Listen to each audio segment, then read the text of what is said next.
Hi guys, and welcome to another chapter of the Magic Treehouse. In chapter 9, we found out that the hurricane was over and Jack and Annie were trying to make their way back to the Magic Treehouse. When they arrived to the oak tree where the tree had been, it was gone. So let's find out in chapter 10, Hurricane Heroes, what Jack and Annie are going to do next. Jack stared at the bare, broken tree. He couldn't believe it. "It's gone," he said in a whisper. "Wait," said Annie. "Is that it?" She pointed to a pile of muddy boards jammed against the iron fence. "Maybe," said Jack. "What's left of it." He and Annie stepped over to the ruins of the treehouse. The floor was covered with brown mud. The roof was missing. 3 of the 4 walls had caved in. Jack started to lift one of the fallen walls.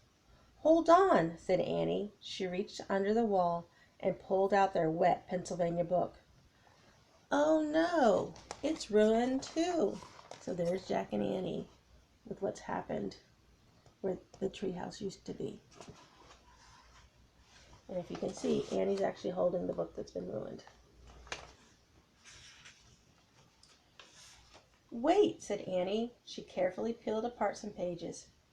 "Here's the photo of the Frog Creek Woods." She showed Jack the smeared page.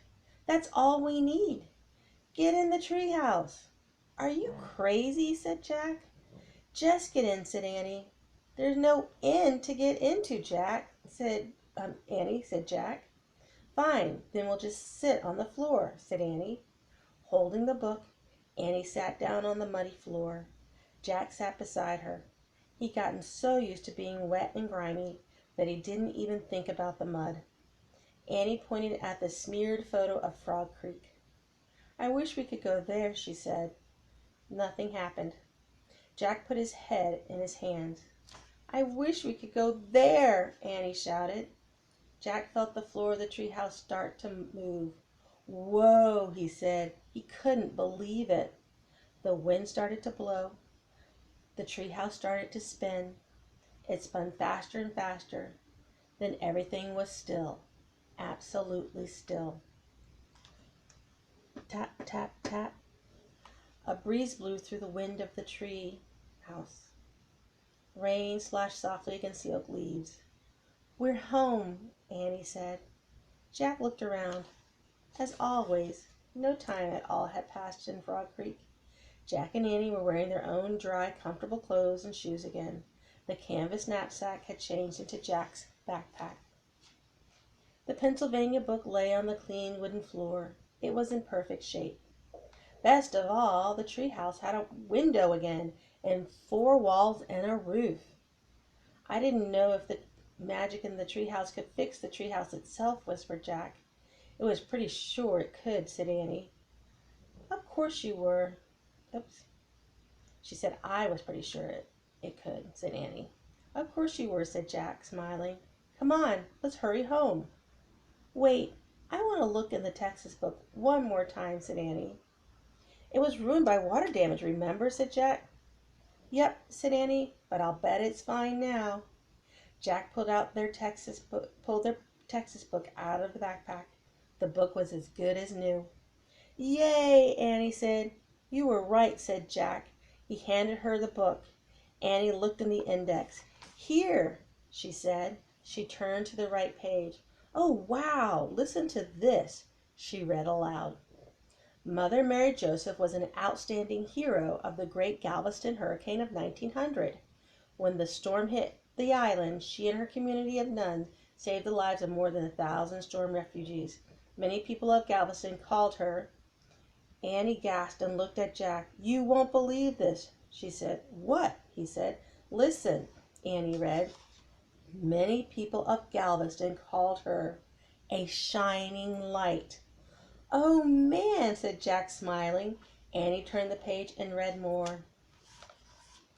After the storm, 6,000 to 12,000 people were dead or missing, and 4,000 buildings were destroyed. But the survivors of the great Galveston hurricane did not give up. In spite of their suffering, they immediately began rebuilding their homes and their lives. Rose would say that's what Texans do, said Jack.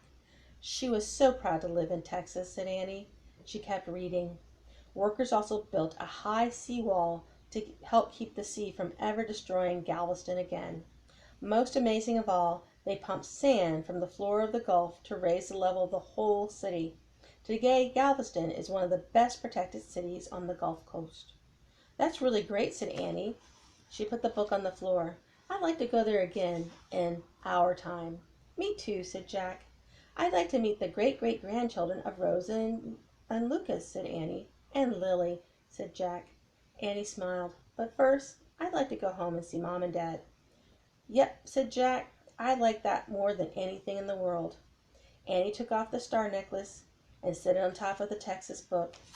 Jack pulled on his backpack and climbed down the rope ladder. Annie followed. There's the book. As they started through the woods, the rain gradually stopped falling. Streams of misty sunlight slanted through the trees. Birds sang loudly. Remember what Mother Mary Joseph told us, said Annie. Deadly storms are terrible, but they always end. Then you start over, said Jack, and you look at the world a little differently. Yeah, like ordinary things seem more special than before, said Annie. Like comfortable shoes, said Jack. Like birds, said Annie. Like sunlight, said Jack. Like family and friends, said Annie. Like family and friends, repeated Jack. Let's hurry. He and Annie took off running through the Frog Creek woods, heading for home. That is the end of the story, Magic Tree House number 30, Hurricane Heroes in Texas, by Mary Pope Osbourne. We will read a few facts next time before we leave the book completely. But I hope you enjoyed this book. I want to hear from you. I want to hear if it was one of your favorite Magic Tree House books, if you've read one before, or if this was the first Magic Tree House book that you've ever listened to and you'd like to read some more. Just let me know. I will see you again soon. I did enjoy reading this story. Bye.